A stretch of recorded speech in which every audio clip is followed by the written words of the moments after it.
everyone, welcome to this panel discussion. This is sixth episode of the series hosted by me. I'm your resource person, Aarti Bagri Gill. I'm CBSE resource person and AIF Global Ambassador. Every time we bring experts for you for your queries which you ask by surveys. So this time the topic of discussion is again very interesting. We are doing series of SDGs and the queries which we receive from you, every solution is given by experts. So our respected panelists this time are Miss Preeti Futela, Education Consultant, AIF Global Ambassador, Miss Suruchi Sharma, AIF Resource Person, Miss Hema Sinha, AIF Resource Person, and Miss Sridevi, CBSE Resource Person. So, this is the wonderful topic of the day, that is SDG3. We had already covered SDG1 and one more SDG, which you can go and check out on our channel. So this time we are putting very important light on good health and well-being. And we all are teachers here, educators from different fields and backgrounds. So we are talking in terms of education field and in benefit of the students as well. So let's start our topic of the day. And with introduction, we are going to invite Ms. Suruchi for this. What is this SDG3 and why it is important? What it is in whole? Ms. Suruchi will put some light on it. Yes, ma'am. Good afternoon, Aarti ma'am. Good afternoon, panelists and the audience. SDG3 is related to good health and well-being, and it aims to ensure well-being and healthy life and healthy lifestyle. So it has 13 indicators, and it aims to reduce the maternal mortality, which is the foremost thing which is required now. It aims to end all preventable diseases under the age of 5, which is child mortality. It aims to fight against the communicable diseases and non-communicable diseases, and to prevent and provide rehabilitation for people who are addicted to drugs or drug abuse. It also aims to reduce road accidents, traffic accidents. It uh, it grants or plans to provide universal health coverage, and because nowadays great efforts have been made in improving people's health, and according to the recent data, 146 out of 200 countries have already met the target. And we are trying effective HIV treatment, which is very infectious. It also aims to, as I told you, to cut down on the mortality rate due to this non-communicable disease and communicable diseases. So, however, inequalities still persist, as we have already witnessed COVID-19 pandemic and other ongoing crises. So SDG3 makes a bold commitment to end all the epidemics and to overcome all the setbacks, and it aims to address long-standing healthcare shortcomings also. Because now we already are aware that for a developing country, it's very important that the population contributes to its economic, social, and environmental aspects. Overall, holistic development is required for a nation. Public health can improve productivity. Public health can also enhance human capital. A healthy lifestyle is required for a mental and physical well-being. So overall, SDG 13 has a great importance. If we fail to not achieve the targets which are mentioned in the 13 targets for SDG 13, and there are 28 indicators as well. So in case we are not able to meet the targets, then the foremost thing which might happen is the pandemic and other crises which has taken a toll on the health, and it will result in a high inequality in terms of health, and it will also threaten the universal health coverage. The progress will be not as expected, because if the infant mortality rates are higher, the health issues are creating inequalities within nations. So this is going to uh, take to a downfall of the nation, and moreover will be more vulnerable to shocks like that of natural disasters. True. So, in healthy body, there lies a healthy mind. So, SDG3 is important to be discussed, and that is why we all are here to share our important point of views and knowledge with you. So, great start, everyone. Let's quickly go to this one, universal health coverage. So, we received a lot of queries related to this point, in terms of SDG3, that what is this universal health coverage and why it is important and how countries achieve this universal health coverage. So I want Ms. Sri Devi to contribute for this topic. Yes, ma'am. Thank you. I hope the screen is visible. I'm visible to the panelists. Yeah. Yes. Okay. This question, universal health coverage. However, we have heard about this earlier as well. WHO is trying to promote, I would rather put it like this, that it is trying to promote universal health coverage so that full range of quality health services are provided, and the most important aspect of providing healthcare service to any country would be the financial restriction. So I would definitely want everybody to be aware of the financial restrictions that are placed at every stage.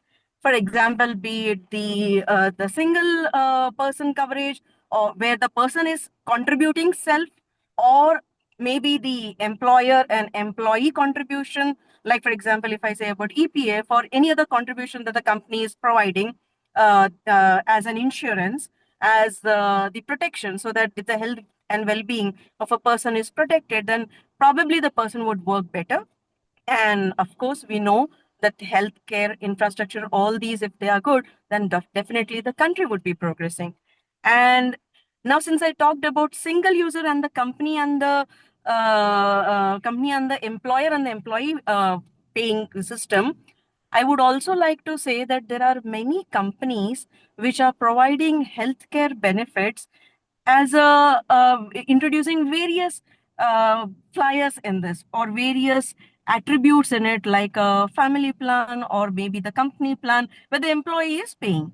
So like this, somewhere the system, the administration is trying to contribute so that they build a strong, efficient, and equitable healthcare system.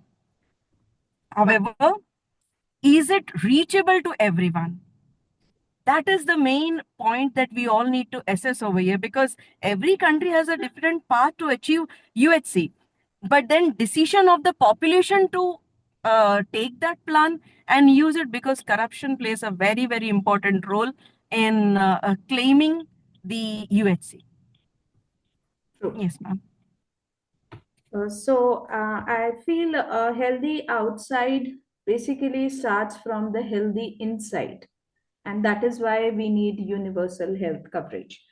So, quickly moving to the next, parameter of this panel discussion is health system and infrastructure. And for this, I want Ms. Hema to contribute for these queries which we have received.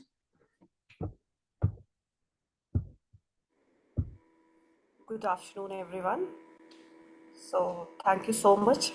Thank you, AIEF. I'll pick it up the first query, that what are the key components of a strong health system? So, the very first and the effective foremost is effective governance and leadership. The clear policies, law, and regulation that promote health.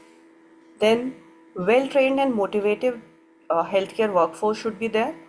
Adequate number, skills, and distribution of healthcare workers in each segment. Then robust health information system, accurate, timely, and accessible data for decision making.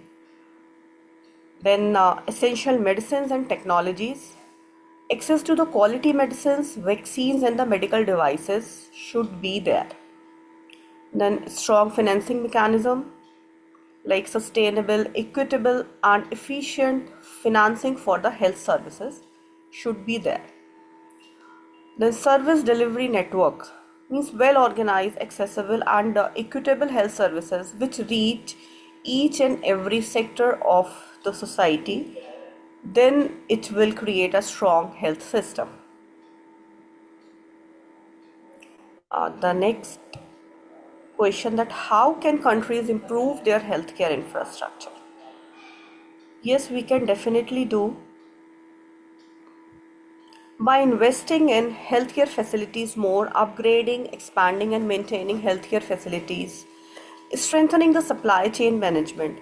Where we are lagging somewhere, so it should be the chain management should be ensure timely and efficient delivery of the essential medicine and supplies to each sector of the nation, whether the remote areas should be taken care of. Promoting the public-private partnership, collaborate with private sector to improve the infrastructure and services to fulfill the requirement.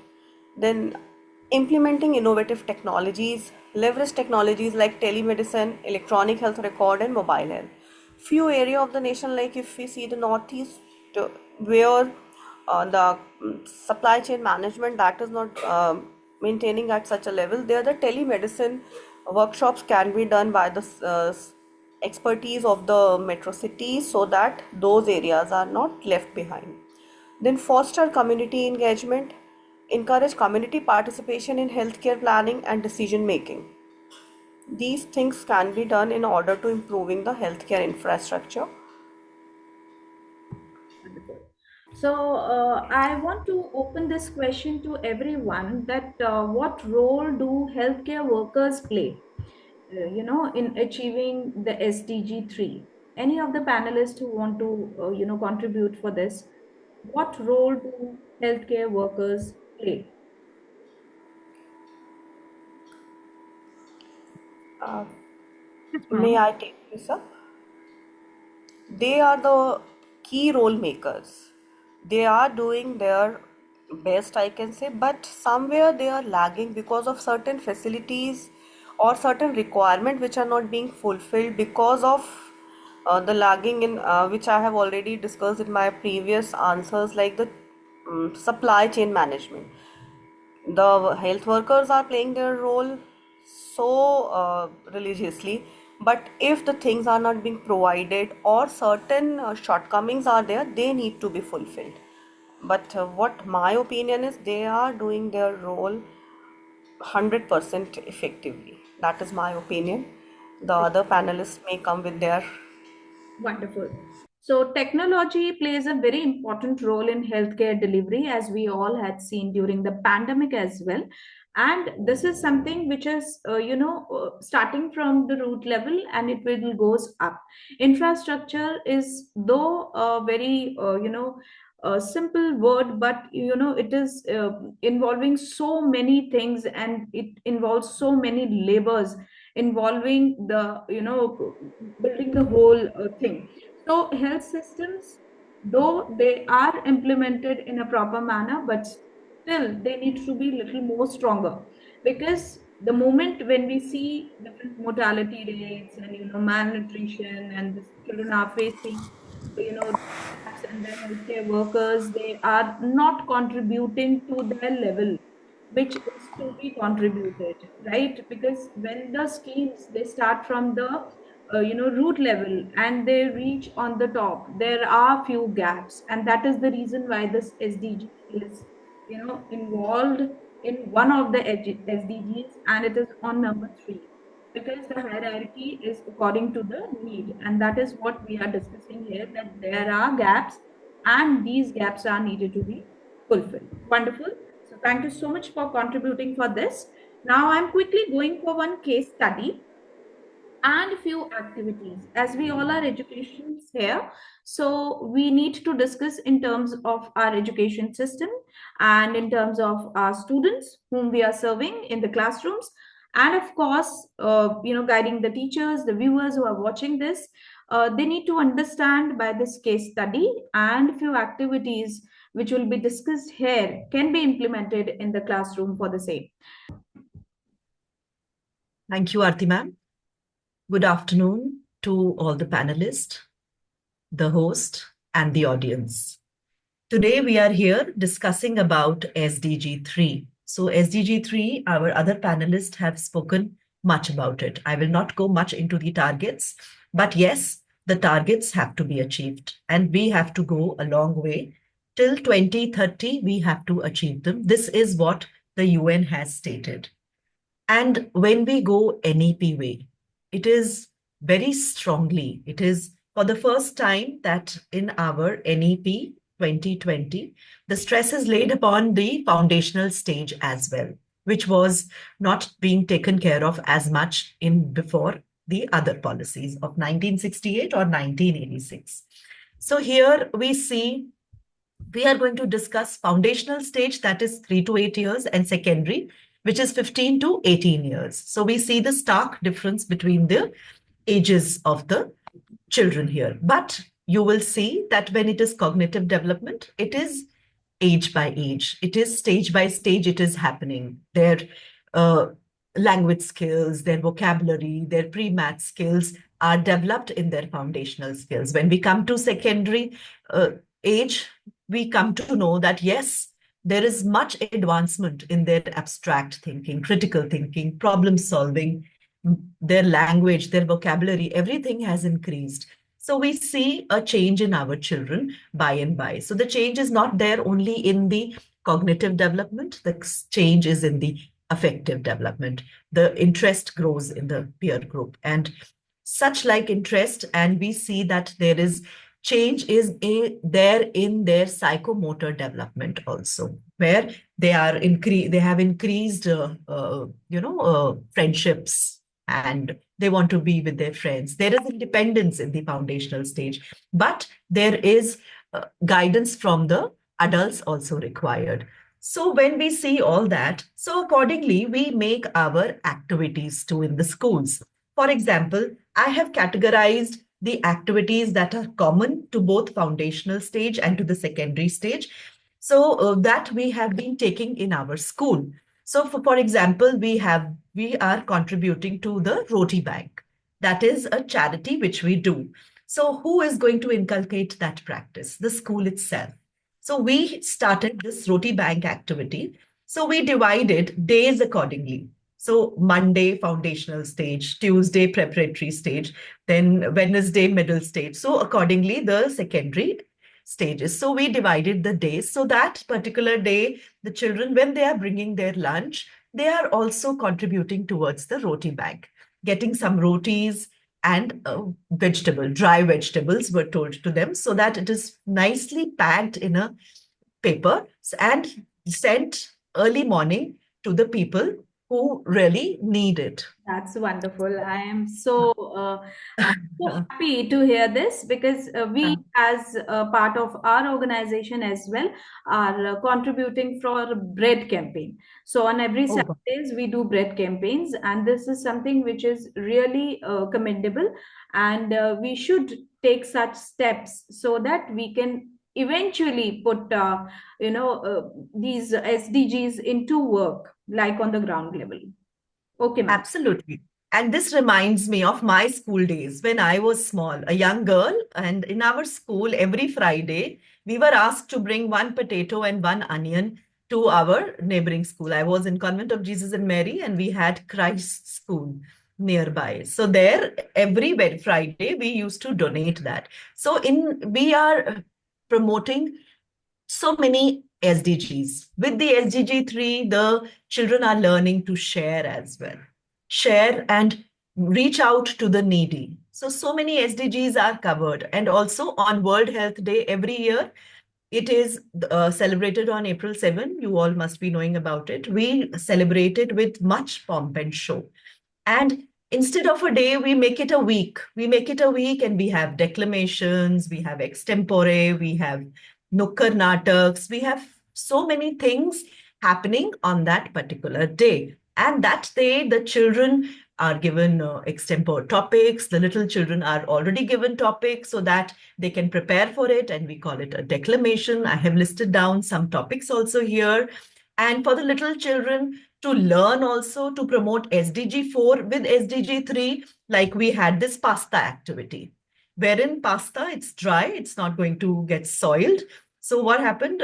We divided the class. So the dry pasta was given, and the children were made to ask to write. Like here, with the dry pasta, you can see I have written pasta there. The children can write, you can ask them to write fruits, what they think of, vegetables. So this way, the fruits and vegetables are, they recollect and write about it, of what all they know. And after the end of the activity, the teacher had asked the other children to get cooked pasta from home with lots of vegetables and asked mothers. So this way they saw it uncooked also and had it cooked also and understood the values of it. And during the PTMs, always, like we are doing the case study of my school, so we have our children run the canteen on that particular. The canteen is run, the children make the nutritional valued foods, and we have a committee also who goes and checks the canteen and looks into that whatever food is being cooked in the canteen, is it of nutritional value or not? And we ensure that from our canteen, the food that goes to children is portioned. ऐसा नहीं कि खूब सारा खाया, एक plate खाया, दूसरा plate खाया और क्लास में जाके सो गया. So we do not want that thing. We want our children to have healthy food and कुछ भी आप दीजिए. मैंने बच्चों को घिया राइस भी खाते हुए स्कूल में देखा है. So it's a good practices that are being followed in school, and we must follow these activities. What we can do to promote SDG3? Find a goal like Roti Bank, we have already discussed that one charity where we can support. Please, what all vaccinations are required, we do take them, but please ensure, maintain your card and take them. And these days it is earnest request, and it goes along that place yourself on organ and tissue donors and register in your country wherever you are watching this video from. And please donate your blood if you can. If you are able to do it, please do it.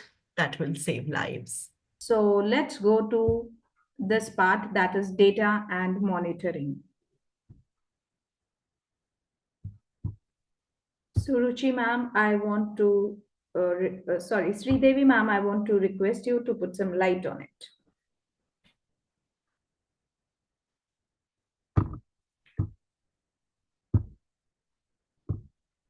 Data and monitoring, what are the key indicators for tracking the progress, and how can countries improve their health data collection, and what role do surveillance and monitoring play? Indicators that would help in tracking progress towards SDG3 are, most importantly, we need to divide the age group.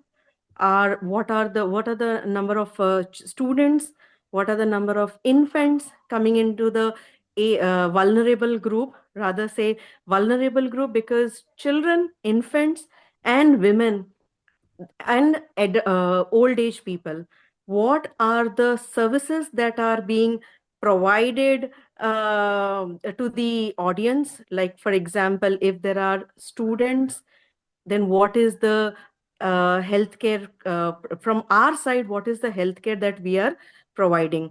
Because there are many institutions now which are actually being they are actually they are merging with some institutions. If the health of a child is good, then definitely because students would be, youth is like say 60 million. So, and as per the mortality rate, what I have just tried to find out earlier when I was actually trying to find out about Sustainable Development Goal 3, I saw that students of this age group were the most vulnerable group. Most vulnerable group means 60 million children are under the target. And out of that, 7 million deaths happening. 7 million deaths, 5 million is totally due to malnutrition. So somewhere based on these, this is as per Times of India data 2021, we could see the health care index of our India. So based on this, we can definitely, from this data, we can conclude that there is lot of monitoring required. For example, Ayushman Bharat. There are many schemes, the Ministry of Health Development. They are introducing many schemes, but the funds that are being allotted for various facilities, for various missions, are they actually trying to use those funds in a proper manner? That is something that we need to find out. Great. So, quickly, we are moving for this very important part of this discussion. So, over to Ms. Suruchi. When we are talking about SDG3, as we have already discussed, that it aims to promote health and well-being of all people. And especially it includes infectious and non-infectious diseases and our mental health also. So the topmost infectious disease which we need to fight against is AIDS, tuberculosis, malaria, and other diseases. And under non-communicable disease, the very first one which has taken a toll on health is cardiovascular diseases. It is cancer, respiratory diseases. It can be diabetes, which has taken a toll of over 80% of the population. And the third one, which is mental health, which is not dealt in a very sufficient way. Not very sufficient investment is done in mental health. So we aim to eradicate, rather to fight against these diseases by 2030. We are aiming to, according to the UN, we are aiming to fight it properly and do a little more progress by 2030. When we are talking about mental health, it's very important to know what are the causes behind mental illness. Why nowadays we are after the COVID-19, the post-pandemic stage, we are talking a lot about mental illness because it is related to several factors, not just biological factor like a genetic one. It can be due to economic hardship also. It can be due to any socio-economic condition also. it it can be a personality disorder, or it can be related to poverty. So dealing with SDG3 can help us combat these mental illnesses also. Well said, ma'am. We need to understand the importance of not dealing later, but to eradicate them. And the important measures which are to be taken prior is of importance rather than thinking later on.